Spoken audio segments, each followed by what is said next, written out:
ದಿನದ ದೊಡ್ಡ ಸುದ್ದಿಗಳನ್ನು ವಿವರವಾಗಿ ಕೊಡುವ ವಿಶೇಷ ಕಾರ್ಯಕ್ರಮ ಹಾಟ್ ನ್ಯೂಸ್ಗೆ ಸ್ವಾಗತ. ನಾನು ಅಜಿತ್ ಹನುಮಕ್ಕನವರ್. ಇವತ್ತಿನ ಹಾಟ್ ನ್ಯೂಸ್ನಲ್ಲಿ ಬೆಂಗಳೂರಿನ ರಾಮಮೂರ್ತಿ ನಗರದಲ್ಲಿ ಒಂದು ಡಬಲ್ ಮರ್ಡರ್ ನಡೆದಿದೆ. ನಿವೃತ್ತ ವಿಜ್ಞಾನಿಯೊಬ್ಬರನ್ನ ಮತ್ತು ಅವರ ಪತ್ನಿಯನ್ನ ದುಷ್ಕರ್ಮಿಗಳು ಕೊಲೆ ಮಾಡಿದ್ದಾರೆ. ಕೆಲಸ ಮುಗಿಸಿ ರಾತ್ರಿ ಹೊತ್ತಿಗೆ ಮನೆಗೆ ಬಂದ ಮಗ ತಂದೆ ತಾಯಿಯ ಹೆಣವನ್ನು ನೋಡಿ ಬೆಚ್ಚಿ ಬಿದ್ದಿರುವಂಥದ್ದು. ಅದಕ್ಕೆ ಸಂಬಂಧಪಟ್ಟಂತಹ ವರದಿ ಇರುತ್ತೆ. ಇನ್ನೊಂದು ಕೊಲೆ ಕೂಡ ನಡೆದಿರುವಂಥದ್ದು. ಮಹಾನಗರ ಪಾಲಿಕೆ ಸದಸ್ಯರ ಪತಿಯನ್ನು ಬರ್ಬರವಾಗಿ ಕಟಿಂಗ್ ಸಲೂನ್ನಲ್ಲಿ ದುಷ್ಕರ್ಮಿಗಳು ಕೊಲೆ ಮಾಡಿದ್ದಾರೆ. ಇದು ರಾಜಕೀಯ ಕಾರಣಕ್ಕಾಗಿ ನಡೆದಿರುವ ಕೊಲೆ ಅನ್ನುವಂಥ ಆರೋಪಗಳು ಕೇಳಿ ಬರ್ತಾ ಇರುವಂಥದ್ದು. ಇನ್ನು ಬೆಂಗಳೂರಿನ ಟ್ರಾಫಿಕ್ ಪೊಲೀಸರು ದಿನೇ ದಿನೇ ತಂತ್ರಜ್ಞಾನದ ವಿಷಯದಲ್ಲಿ ಅಭಿವೃದ್ಧಿ ಹೊಂದುತ್ತಾ ಇದ್ದಾರೆ. ಈಗ 3 ಮೊಬೈಲ್ ಆ್ಯಪ್ಗಳನ್ನು ಬಿಡುಗಡೆ ಮಾಡಿದ್ದಾರೆ. ಇದರಿಂದ ಬೆಂಗಳೂರಿನ ಟ್ರಾಫಿಕ್ ಸಮಸ್ಯೆಗೆ ಹೇಗೆ ಪರಿಹಾರ ಕಂಡುಕೊಳ್ಳುವ ಯೋಚನೆ ಇದೆ ಅನ್ನೋದರ ಬಗ್ಗೆ ನಮ್ಮ ಜೊತೆಗೆ ಮಾತನಾಡೋದಕ್ಕೆ ಸ್ವತಃ ಟ್ರಾಫಿಕ್ ಕಮಿಷನರ್ ಇವತ್ತು ಸ್ಟುಡಿಯೋದಲ್ಲಿರ್ತಾರೆ. ಅದರ ಜೊತೆಗೆ ಶಿವಮೊಗ್ಗದಲ್ಲಿ ರೈತರಿಗೆ ಪರಿಹಾರದ ಹಣ ಕೊಡೋದಕ್ಕೆ ಮೋಸ ಮಾಡಿದಂಥ ಒಂದು ಘಟನೆ ನಡೆದಿದೆ. ರೈತರು ಕಣ್ಣೀರಿನಲ್ಲಿ ಕೈ ತೊಳಿತಾ ಇದ್ದಾರೆ. ಚಿತ್ರದುರ್ಗದಲ್ಲಿ CCTVಯಲ್ಲಿ ಕಳ್ಳರ ಕರಾಮತ್ತು ದಾಖಲಾಗಿರುವಂಥದ್ದು. ಒಂದು ಜ್ಯುವೆಲ್ರಿ ಶಾಪ್ನಲ್ಲಿ ಕಳ್ಳರು ಕಳ್ಳತನ ಮಾಡ್ತಾ ಇರುವಂಥದ್ದು CCTVಯಲ್ಲಿ ದಾಖಲಾಗಿದೆ. ಇನ್ನು ಬೆಳಗ್ಗೆಯಿಂದ ನೀವು ನಿರಂತರವಾಗಿ ನೋಡ್ತಾ ಇರುವಂಥ ಸುದ್ದಿ, the D-Day has been announced. ಎಲೆಕ್ಷನ್ನ ವೇಳಾಪಟ್ಟಿಯನ್ನು ಇವತ್ತು ಪ್ರಕಟಿಸಲಾಗಿದೆ. 17ನೇ ತಾರೀಕು ಕರ್ನಾಟಕದಲ್ಲಿ ಒಂದೇ ಹಂತದಲ್ಲಿ ಚುನಾವಣೆ ನಡೆಯುತ್ತೆ. ಏಪ್ರಿಲ್ 17ನೇ ತಾರೀಕು, ಮೇ 16ನೇ ತಾರೀಕು ಫಲಿತಾಂಶ ಹೊರಬೀಳುತ್ತೆ ಅನ್ನುವಂಥದ್ದು. ಅದಕ್ಕೆ ಸಂಬಂಧಪಟ್ಟಂಥ ಸುದ್ದಿಯನ್ನು ಕೊನೆಯಲ್ಲಿ ಕೊಡ್ತೀವಿ. ಇನ್ನು ಹಾಟ್ ನ್ಯೂಸ್ನ ಮೊದಲನೇ ಸುದ್ದಿ, ಅರವಿಂದ್ ಕೇಜ್ರಿವಾಲ್ ಇವತ್ತು ಗುಜರಾತ್ನಲ್ಲಿದ್ದಾರೆ. ಗುಜರಾತ್ನಲ್ಲಿ ನರೇಂದ್ರ ಮೋದಿ ಅವರು ಏನು ಕ್ಲೇಮ್ಗಳನ್ನು ಮಾಡ್ಕೊಳ್ತಾ ಇದ್ದಾರೆ ಅಭಿವೃದ್ಧಿಯ ವಿಷಯದಲ್ಲಿ, ಅದನ್ನು ಚೆಕ್ ಮಾಡ್ತೀನಿ ಅಂತ ಅರವಿಂದ್ ಕೇಜ್ರಿವಾಲ್ ಗುಜರಾತ್ಗೆ ಬಂದಿರುವಂಥದ್ದು. ಇವತ್ತು ಬೆಳಗ್ಗೆ ಅವರು ಅಹಮದಾಬಾದ್ನ ಏರ್ಪೋರ್ಟ್ನಲ್ಲಿ ಇಳಿದ ತಕ್ಷಣ ಅವರನ್ನು ಆಮ್ ಆದ್ಮಿ ಪಕ್ಷದ ಸಾವಿರಾರು ಕಾರ್ಯಕರ್ತರು ಸ್ವಾಗತಿಸಿದರು. ಹಾಗೆ ಸ್ವಾಗತಿಸೋದಕ್ಕೆ ಬಂದ ಕಾರ್ಯಕರ್ತರ ಕೈಯಲ್ಲಿ ಪಕ್ಷದ ಚಿಹ್ನೆಯಾದಂಥ ಪೊರಕೆ ಇತ್ತು ಮತ್ತು ಅವರು ಘೋಷಣೆಗಳನ್ನು ಕೂಗ್ತಾ ಇದ್ರು. ಶೀಲಾ ದೀಕ್ಷಿತ್ ಹಾರಿ, ಅಬ್ ನರೇಂದ್ರ ಮೋದಿ ಕಿ ಬಾರಿ ಅನ್ನುವಂಥ ಘೋಷಣೆಗಳನ್ನು ಆಮ್ ಆದ್ಮಿ ಪಕ್ಷದ ಗುಜರಾತ್ ಕಾರ್ಯಕರ್ತರು ಕೂಗ್ತಾ ಇದ್ರು. ಶೀಲಾ ದೀಕ್ಷಿತ್ ಸೋತ್ರು, ಇನ್ನು ನರೇಂದ್ರ ಮೋದಿಯ ಸರದಿ ಅನ್ನುವ ಅರ್ಥದ ಹಿಂದಿ ಘೋಷಣೆಗಳನ್ನು ಆಮ್ ಆದ್ಮಿ ಪಕ್ಷದ ಗುಜರಾತ್ ಕಾರ್ಯಕರ್ತರು ಘೋಷಿಸ್ತಾ ಇದ್ರು.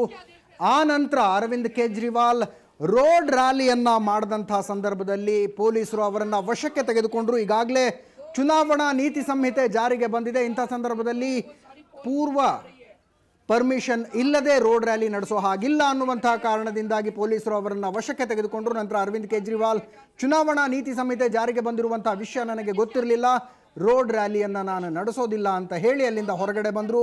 ಹೊರಗಡೆ ಬಂದಂತಹ ಸಂದರ್ಭದಲ್ಲಿ ನರೇಂದ್ರ ಮೋದಿ ಅವರ ಬೆಂಬಲಿಗರು ಘೋಷಣೆಗಳನ್ನು ಕೂಗಿದ್ರು. ನರ್ಮದಾ ಯೋಜನೆಯ ವಿರೋಧಿ ಅರವಿಂದ್ ಕೇಜ್ರಿವಾಲ್ಗೆ ಧಿಕ್ಕಾರ ಅನ್ನುವಂಥ ಘೋಷಣೆಗಳನ್ನು ನರೇಂದ್ರ ಮೋದಿ ಬೆಂಬಲಿಗರು ಕೂಗಿದ್ರು. ಆ ನಂತರ ಅರವಿಂದ್ ಕೇಜ್ರಿವಾಲ್ ಸೌರಾಷ್ಟ್ರದ ಕಡೆಗೆ ತಮ್ಮ ಪ್ರಯಾಣವನ್ನು ಬೆಳೆಸಿದ್ರು. ಅರವಿಂದ್ ಕೇಜ್ರಿವಾಲ್ ಜೊತೆಗೆ ದೆಹಲಿಯಲ್ಲಿ ಇವರ ಸಚಿವ ಸಂಪುಟದ ಸದಸ್ಯರಾಗಿದ್ದಂಥ ಮನೀಶ್ ಸಿಸೋಡಿಯಾ ಕೂಡ ಇದ್ದಾರೆ. ಸೌರಾಷ್ಟ್ರಕ್ಕೆ ಅರವಿಂದ್ ಕೇಜ್ರಿವಾಲ್ ಹೋಗಿರುವಂಥದ್ದು. ಸೌರಾಷ್ಟ್ರದಲ್ಲಿ ನರೇಂದ್ರ ಮೋದಿ ಅವರು ನರ್ಮದಾ ನದಿಯ ನೀರನ್ನು ಹರಿಸುವ ಮೂಲಕ ಹೊಸ ಹಸಿರು ಕ್ರಾಂತಿಯನ್ನು ಮಾಡಿದಂಥ ಕ್ಲೇಮ್ಗಳನ್ನು ಏನು ಮಾಡಿಕೊಳ್ತಾ ಇದ್ದಾರೆ ಅದನ್ನು ಸ್ವತಃ ಚೆಕ್ ಮಾಡ್ತೀನಿ ಅನ್ನುವಂಥ ಉದ್ದೇಶದಿಂದ ಅರವಿಂದ್ ಕೇಜ್ರಿವಾಲ್ ಸೌರಾಷ್ಟ್ರಕ್ಕೆ ಹೋಗಿರುವಂಥದ್ದು. ಇನ್ನು ತಮ್ಮ ನಾಯಕನನ್ನು ವಶಕ್ಕೆ ತೆಗೆದುಕೊಂಡಿದ್ದನ್ನು ವಿರೋಧಿಸಿ ದೆಹಲಿಯಲ್ಲಿ ಆಮ್ ಆದ್ಮಿ ಪಕ್ಷದ ಕಾರ್ಯಕರ್ತರು BJP ಕಚೇರಿಯ ಎದುರಿಗೆ ಭಾರಿ ಪ್ರತಿಭಟನೆಯನ್ನು ನಡೆಸಿದರು. ನಮ್ಮ ಸ್ಕ್ರೀನ್ನ ಒಂದು ವಿಂಡೋದಲ್ಲಿ ನೀವು ನೋಡ್ತಾ ಇರುವಂಥದ್ದು ದೆಹಲಿಯಲ್ಲಿ ನಡೆದಂಥ ಪ್ರತಿಭಟನೆಯ ದೃಶ್ಯಗಳನ್ನು. ಭಾರತೀಯ ಜನತಾ ಪಕ್ಷದ ಕಚೇರಿಯ ಎದುರುಗಡೆ ಬಂದಂಥ ಆಮ್ ಆದ್ಮಿ ಪಕ್ಷದ ಕಾರ್ಯಕರ್ತರು BJP ಕಚೇರಿಯ ಮೇಲೆ ಕಲ್ಲು ತೂರಾಟ ನಡೆಸಿದ್ರು. ತಕ್ಷಣ ಪೊಲೀಸರು ಸ್ಥಳಕ್ಕೆ ಬಂದು ಪ್ರತಿಭಟನಾಕಾರರನ್ನು ಚದುರಿಸಿದ್ರು.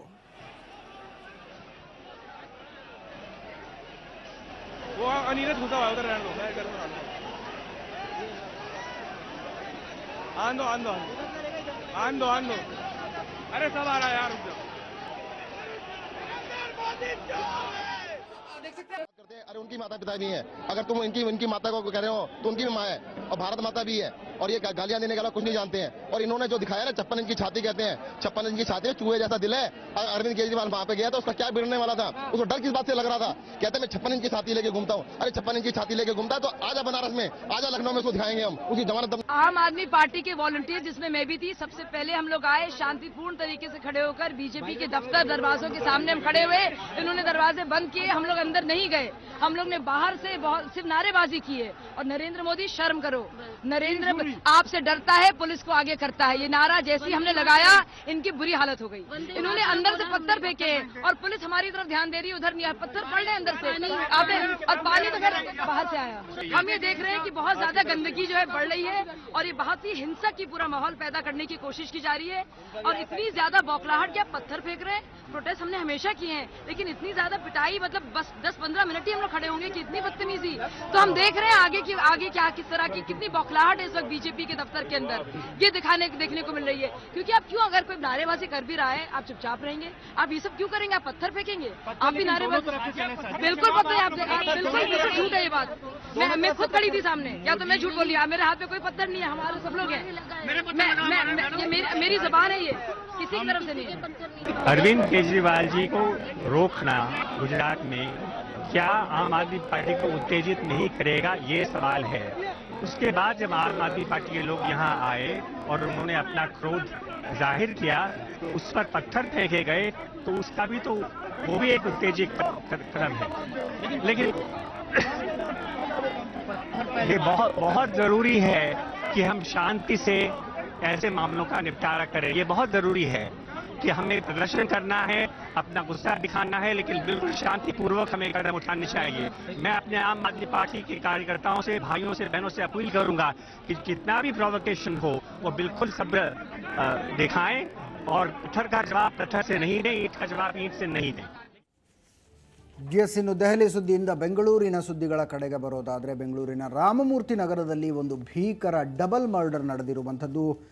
ನಿವೃತ್ತ ವಿಜ್ಞಾನಿಯೊಬ್ಬರನ್ನು ಮತ್ತು ಅವರ ಪತ್ನಿಯನ್ನು ದುಷ್ಕರ್ಮಿಗಳು ಅವರ ಮನೆಯಲ್ಲೇ ಕೊಲೆ ಮಾಡಿದ್ದಾರೆ. ಕೆಲಸ ಮುಗಿಸಿ ತಡರಾತ್ರಿ ಮನೆಗೆ ಬಂದಂಥ ಮಗ, ತಂದೆ ತಾಯಿಯ ಶವವನ್ನು ನೋಡಿ ಬೆಚ್ಚಿ ಬಿದ್ದಿರುವಂಥದ್ದು. LRDE ಸಂಸ್ಥೆಯ ನಿವೃತ್ತ ವಿಜ್ಞಾನಿ ಪಟ್ಟಾಭಿರಾಮ್ ನಾಯ್ಡು ಕೊಲೆಯಾಗಿರುವಂಥವರು. ಅದರ ವರದಿ ಇಲ್ಲಿದೆ.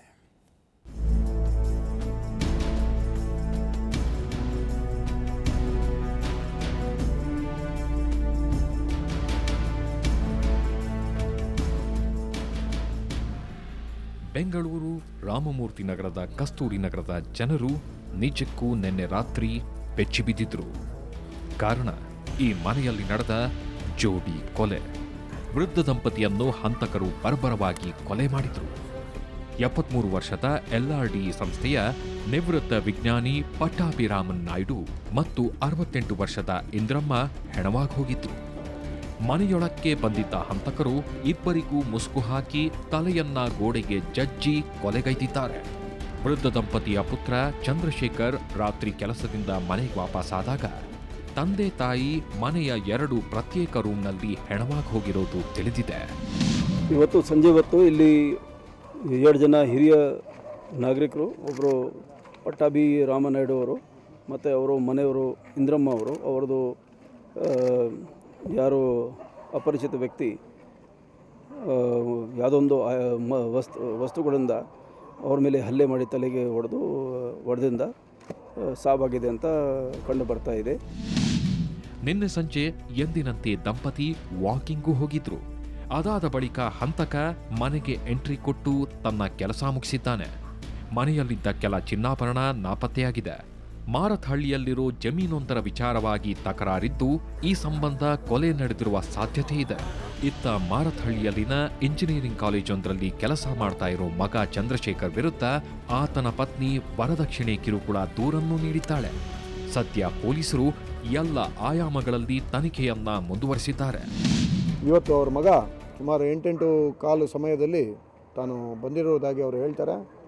ಬಂದಾಗ ಹೀಗೆ ತಂದೆ ಮತ್ತು ತಾಯಿ ಅವರು ಸಾವನ್ನಪ್ಪಿರುವುದನ್ನು ಅವರು ತಿಳಿದುಕೊಂಡು ಪೊಲೀಸರಿಗೆ ಮಾಹಿತಿ ನೀಡಿದಾಗ ನಾವು ನಮ್ಮ ಎಲ್ಲ ಅಧಿಕಾರಿಗಳು, ಹಿರಿಯ ಅಧಿಕಾರಿಗಳೆಲ್ಲ ಬಂದು ನಾವು ಈಗ ಪರಿಶೀಲನೆ ಮಾಡಿ ನೋಡಿದ್ದೇವೆ.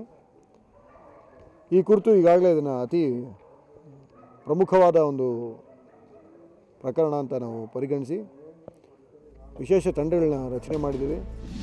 ಸದ್ಯ ರಾಮಮೂರ್ತಿ ನಗರ ಪೊಲೀಸರು ಪ್ರಕರಣ ದಾಖಲಿಸಿದ್ದು ಹಂತಕನಿಗಾಗಿ ಬಲೆ ಬೀಸಿದ್ದಾರೆ. ಅದೇನೇ ಇರಲಿ, ಬೆಂಗಳೂರಲ್ಲಿ ನಡೆದಿರೋ ಈ ಕೊಲೆ ಒಂಟಿ ಮಹಿಳೆಯರಿಗೊಂದೇ ಅಲ್ಲ, ವೃದ್ಧರಿಗೂ ಈ ಸಿಟಿ ಸೇಫ್ ಅಲ್ಲ ಎಂಬ ಎಚ್ಚರಿಕೆ ನೀಡಿದೆ. ಬೆಂಗಳೂರಿನಿಂದ ಕ್ಯಾಮರಾಮನ್ ವೇದಮೂರ್ತಿ ಜೊತೆ ವೆಂಕಟರಮಣ್, ಕ್ರೈಮ್ ಬ್ಯೂರೋ, ಸುವರ್ಣ ನ್ಯೂಸ್. ಎಸ್, ಇದು ಭೀಕರ ಡಬಲ್ ಮರ್ಡರ್ಗೆ ಸಂಬಂಧಪಟ್ಟಂತಹ ಸುದ್ದಿ ಆಯಿತು. ಇನ್ನು ಬೆಂಗಳೂರಿನ ಟ್ರಾಫಿಕ್ ಪೊಲೀಸರು ಟೆಕ್ನಾಲಜಿ ವಿಷಯದಲ್ಲಿ ದಿನೇ ದಿನೇ ಅಪ್ಡೇಟ್ ಆಗ್ತಾ ಇದ್ದಾರೆ. ಇವತ್ತು 3 ಹೊಸ ಮೊಬೈಲ್ ಆ್ಯಪ್ಗಳನ್ನು ಬಿಡುಗಡೆ ಮಾಡಿದ್ರು. ಅದಕ್ಕೆ ಸಂಬಂಧಪಟ್ಟಂತಹ ಸುದ್ದಿ ಕೊಡ್ತೀನಿ. ಅದಕ್ಕಿಂತ ಮುಂಚೆ ಹಾಟ್ ನ್ಯೂಸ್ನಲ್ಲಿ ಮೊದಲನೇ ಬ್ರೇಕ್.